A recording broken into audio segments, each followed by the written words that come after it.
ሰላማዊ ኑሮ መኖር ከፈለጋችሁ ወጣቶች እንደዚህ ኑሩ። በጌታችን ዘንድ ያለው ይህ ሐሳብ በእናንተ ልብ ካለ ሰላም ነው የምትሆኑት። ቢያመናጭቃችሁ፣ ቢንቃችሁ፣ ቢያጥላላችሁ፣ ቢበልጣ አትጨነቁ። በጣም ነው ደስ የሚላችሁ። ልታከብሩት ነው ትከሻውን የምትሸከሙት። የጎደለውን ነው የምትሞሉለት፣ ሽንቁሩን አይደለም የምታሰፉለት። ሲከሳ ነው የሚጨንቃችሁ፣ ሲገረጣ ነው የሚጠባችሁ። አትፎካከሩም፣ አትወዳደሩ። ምን ያፎካክራል? እግዚአብሔር በሰጠ ጸጋ ታገለግለም። ምን ያወዳድራል?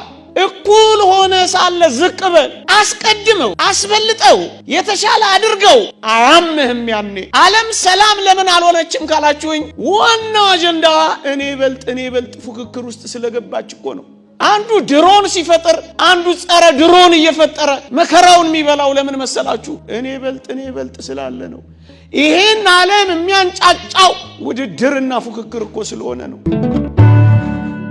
ያንዳንዶች ወሬ አትሰሙትም? ባንዳንዶች መቃብር ላይ የበላይነታችንን እናሳያለን ማለት ምን ማለት ነው? ፉክክርና ውድድር እኮ ነው የገደለ። ቅዱስ ዮሐንስንና ቅዱስ ጴጥሮስን አላያችኋቸው? ጌታ ተነስቶ መቃብሩ ባዶ ሆኖ ማርያም መግደላዊት ነግራቸው ወደ መቃብሩ ሲገሰግሱ ምን እንዳደረጉ አላያችሁ? ያቅማቸውን ይሮጣሉ እንጂ እኮ አልተፎካከሩም። ቅዱስ ዮሐንስ ፈጥኖ በመሮጡ አረጋዊውን ጴጥሮስን አልናቀው። ወጣቱ በመሮጡ አረጋዊው ቅዱስ ጴጥሮስ ደግሞ ቅናት አላበገነውም። ክርስትና ማለት ይሄ ነው። ያቅማቸውን ይሰራሉ እንጂ አንዱ ከአንዱ አይፎካከርም፣ አንዱ ከአንዱ አይወዳደርም። ይሄ ኦርቶዶክሳዊነት። ፕሮቴስታንቲዝምና ይሁዲን ለብልጽግናችን ይጠቅማል ያሉት እነ ማክስ ዌበርና ዱርኬም ሆን ብለው የፈጠሯቸው ናቸው። ለዚህ ነው ሲበጣጠሱ የሚከርሙ። ለዚህ ነው ሐዋርያው ዘውዴ ቸርች ምርትሶ የሚሉት። ኦርቶዶክሳዊነት ውስጥ እንደዚህ የለም። ሁሉ ጊዜ አዲስና ማለዳ ውብ ናት እንጂ የሚለወጥ ሂደታዊ የሚታደስ ምንም ነገር የሌላት ልዩ ናት እሷ። ይሄ ኦርቶዶክሳዊነት ነው። አውቁት። ኦርቶዶክሳዊነት እስካላችሁኝ ህብረታዊ አንድነት ላይ ነው የምታተኩሩ። በቃ ይኸውላችሁ ያኛው ዓለም እንዴት እንደተጎዳ ተመልከቱት። አንድ ትልቅ ፕሮፌሰር ወቅሷቸዋል። የኔ ጌታ የኔ ምናምን እያሉ የሚውሉት ለምን ይመስላችኋል? ግለኛ ስለሆኑ ነው የሚለው። ኦርቶዶክሳዊት ቤተክርስቲያን ውስጥ እንደዚህ የለም። የኔ ኦርቶዶክሳዊነት አንድነት ህብረት ላይ ነው የምታተኩሩ። ለስርዓት ግድ የሌለው ማህበረሰብ የሆነው ለምን ይመስላችኋል? የለውማ ወጥነት፣ አንድነት፣ ስርዓት፣ ተቋም ወጥ ሴት ስለሌለው መረን ነው። እኛ ቤት ግን እንደዚህ የለም። ኦርቶዶክሳዊነት ይሄ ነው። ለስርዓት ግድ አለን። ለጋራ አምልኮ እንጨነቃለን። ለምግባር ደንታቢስ አይደለንም። በልቅ ኑሮ አንመራም። ቁስ ተኮር አይደለንም። ጭንቀትና ብቸኝነት አይጎበኘንም። አስደናቂ ቤተክርስቲያን አለች። ይሄ ነው ኦርቶዶክሳዊነት።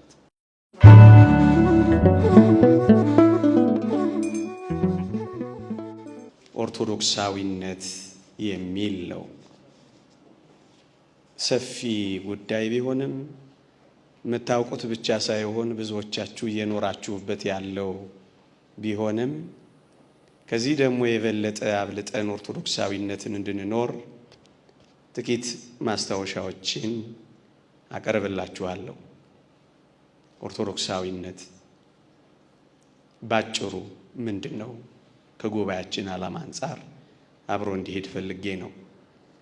ከዚህ ከድህረ ዓለማዊነት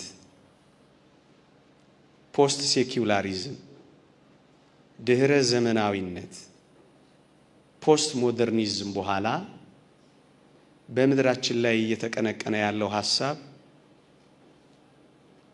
ሃይማኖትን ማድከም ነው። ወይም የሃይማኖትን ተጽዕኖ በክርስቲያኖች የዕለት ተዕለት ሕይወት ተጽዕኖ እንዳያሳድር ሃይማኖትን መገደብ ነው። ይሄ በዋናነት በምድራችን ላይ የተሰራ ነው። ከዚያ ቀደም ያለው ሃይማኖትን ጭራሽ ማስወገድ ነበር። እነ ማክስ ዌበር እና ዱርኬም የተባሉ ሰዎች ይሄንን አዲስ ስልታዊ ዕቅድ ሲያወጡ በዋናነት በምድራችን ላይ የሃይማኖትን በሰው ልጆች ውስጥ በሰው የህይወት ኑሮ ውስጥ የሚኖረውን ጣልቃ ገብነት መገደብ ላይ፣ ሃይማኖታዊ ጉዳዮችን ማድከም ላይ ነው ትኩረት አድርገው የሚሰሩት። ይሄንን ለማጋነን ብዬ ወይም በግምት አይደለም ነገራችሁ። ምናልባት አንዳንዶቻችን ላንረዳቸው እንችላለን ወይም እየተደረገ ያለውን ነገር ላናውቅ እንችላለን። እኔ ግን ሁለቱም የተናገሩትን ንግግር ላቅርብላችሁ። ማክስ ዌበር እንዲህ ይላል፣ የጥንት አብያተ ክርስቲያናት ዘመኑ ያመጣባቸውን ዕጣ መቋቋም ላቃታቸው መጽናኛ ከመሆን ያለፈ ድርሻ የላቸውም ይላል። ይውላችሁ ዘመኑ የሚያመጣብንን ጣጣ መቋቋም አቅቶን ክርስትናው እንደ መጽናኛ ብቻ እንዲቀመጥልን ነው የሚፈልጉት። እንድንኖረው አይደለም፣ እንድናስተላልፈው አይደለም፣ እንድንጋደልለት አይደለም፣ እንድንቆምለትና እንድንሰራለት አይደለም። ዘመኑ ያመጣባቸውን ጣጣ መቋቋም ላቃታቸው ሃይማኖት ወይም ክርስትና ወይም የጥንት አብያተ ክርስቲያናት እንደ መጽናኛ ብቻ እንዲቀመጡ ነው የሚፈልጉት። በውጭው ዓለም ያለው ክርስትና ከመጽናኛነት ያለፈ የለም። ለዚህ ነው አንዳንዶች ሲነግሩን እፊት ወንበር ላይ ካሉ አረጋውያን በቀር ወጣቶችን ማግኘት ስላልቻሉ how do you move on Sunday በዕለተ ሰንበት እንዴት ነው እንቅስቃሴ አለ ወይስ ቸርቻችሁ ተዘግቷል ብለው ይጠይቁናል አሉ። መጽናኛ ብቻ ሆኗል ያኛው፣ አለ ለመባል ብቻ ቆሟል ያኛው። ይሄንን ነው እነሱ የሞከሩት፣ በምዕራቡ ዓለም የፈጸሙት። ዱርኬ የሚባል ሰው ደግሞ እንዲህ ይላል፣ ጥንታውያን አማልክት አርጅተዋል ይላል። የክርስትናውን ዓለም ማለቱ ነው። አርጅተዋል፣ አልፎባቸዋል። ከዘመናዊው ዓለም አማልክት ጋር ሊወዳደሩ አይችሉም። ዘመናዊው ማህበረሰብ የራሱን አማልክት በእርግጠኝነት ይፈጥራል ይላል። ይሄን ዘመናዊ ዓለም የራሱን የሆነ ሃይማኖት ለመፍጠር ቀርቧል። እሱም ሴኩላር ሂዩማኒስት አዲሱ የሰብአዊነት እምነት ይባላል። ሰው ተኮር እናደርገዋለን ይላል። አዳም ዊሻፕት የኢሉሚናንቲ መስራች ምን ይላል? ለሰው የጥንት ሃይማኖቶች ይላል ለሰው በሚስማማ ሃይማኖቶች መተካት አለበት ይልና እሱም የአዲሱ እምነት እንቅስቃሴ ሃይማኖታችን ሂዩማኒስት ሴኩላሪዝም ነው ይላል። በዚህ ትግል ውስጥ ነው እናንተ መዝሙር እያወጣችሁ ያላችሁት። በዚህ ትግል ውስጥ ነው ዛሬ እንኳን እኔ ብቻ ያየሁት የሰማሁት አብያተ ክርስቲያናትን የሚያነጹ ወጣቶች እየተሯሯጡ ያሉት። በዚህ ዘመን ነው ቤተ ክርስቲያን ምህላ ያወጀችው። በዚህ ዘመን ነው ቤተ ክርስቲያን ይብዛ ሚነስ ከነድካማችንም ቢሆን እየተገለገለች ያለችው። አርጅታችኋል፣ አፍጅታችኋል። ዘመናዊው ዓለም ይላል ለራሱ በሚመች መልኩ እምነቱን መቅረጽ ይጀምራል የሚለው ለዚህ ነው ወገኖቼ። ታዲያ በዚህ መሃል ኦርቶዶክሳዊነት እንዴት አብቦ ሊወጣ ይችላል? ይሄ ያሳስባችሁ ይሆን? እነዚህ መዝሙራት፣ የምታወጧቸው መዝሙራት፣ የምትሰብኳቸው ስብከቶች፣ የምትቀድሷቸው ቅዳሴያት፣ የምትቆሟቸው ማህሌታት፣ የምትሰሩት ኦርቶዶክሳውያን ስራ በሙሉ የዚህን ዓለም ውጊያ እንደሚያመክን በርዕይ በስልት እስካልሰራን ድረስ ይውጠናል። ታዲያ ኦርቶዶክሳዊነት ምንድን ነው? ይውላችሁ ከጥቂት ሐሳቦችን ብቻ አንስቼ ነው ማበቀው። አንደኛ ኦርቶዶክሳዊነት ሌሎችን ማስቀደም ነው።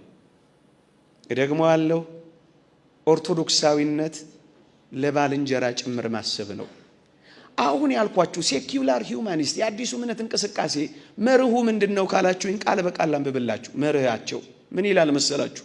ሰው በእውነትና በምልአት ነፃ ሊባል የሚችለው ራሱን ከሁሉም ሰው ማስቀደም ሲችልና ማህበራዊ ሕግን በማፍረስ ይሉኝታ አልባ መሆን ሲችል ነው ይላል። ደግሞ አለው ሰው በምልአት ነፃ ሊባል የሚችለው ራሱን ከሰው ሁሉ ሲያስቀድም ነው ይላል። ራስን ከሰው ሁሉ አስቀድም ነው ፕሪንሲፕሉ። ራስን ለማስቀደም የትኛውንም ነገር አድርግ ነው የሚለው። አቃጠል፣ ዝረፍ፣ ግደል፣ ድፈር፣ ምንም ነገር አድርግ። ነፃና በምልአት ነፃ ልትሆን የምትችለው ራስን ከሁሉም ስታስቀድም ነው የሚለው ውጊያው። ይሄ ሁሉ መከራ የሚወርድብን የዚህ ፍልስፍና ስሩ እዚህ ቦታ ነው የምታገኙት። ኦርቶዶክሳዊነት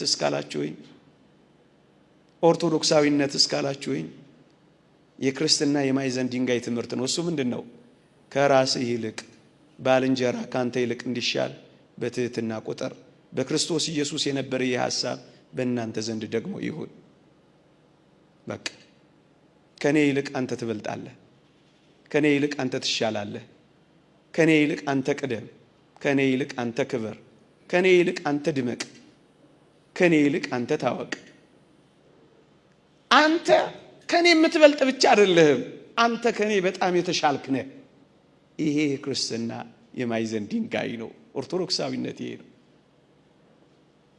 የሁላችሁ ከመቀማት መስጠት ይሄን ኦርቶዶክሳዊነት፣ ከመፎካከር መተባበር ይሄን ኦርቶዶክሳዊነት፣ ከውድድር ክብብር ይሄን ኦርቶዶክሳዊነት።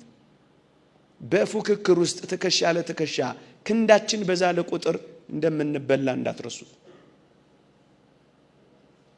ከመሰጣጣት ይልቅ አተኩረን መነጣጠቅ ላይ ባተኮርን ቁጥር እመኑኝ ለሌሎች ተላልፈን ነው እየተሰጠን ያለን። ጥቂቶች ብቻ ባለጸጋ የሚሆኑበት ብዙ ድሆች ያሏት ቤተክርስቲያን የምትቀጥል እንዳይመስላችሁ። መርዶም ከሆነ አረዳችኋለሁ፣ ትቆማለች። የሚጎርሰው የሌለው ምእመን ስለ ሃይማኖቱ ያስባል ማለት ፍጹም የበቃ ሰው ነው ማለት ነው። መንኖ ጥሪት የገባ። ለዚህ ነው ላቅ አድርገን ኦርቶዶክሳዊነትን ስናስብ ባልንጀራችሁን አስቀድሙ። አንተ ትሻላለህ፣ አንተ ትበልጣለህ በሉ።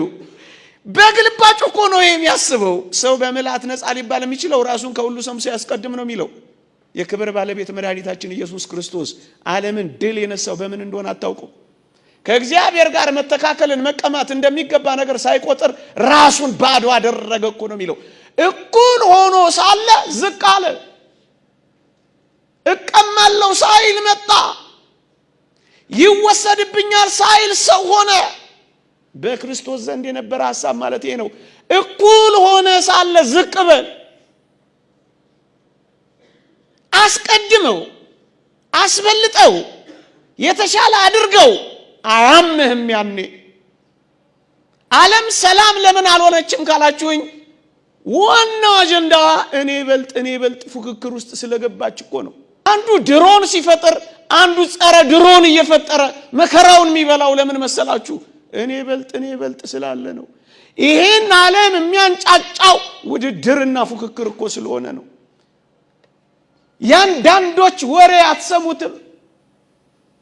ባንዳንዶች መቃብር ላይ የበላይነታችንን እናሳያለን ማለት ምን ማለት ነው? ፉክክርና ውድድር እኮ ነው የገደለ።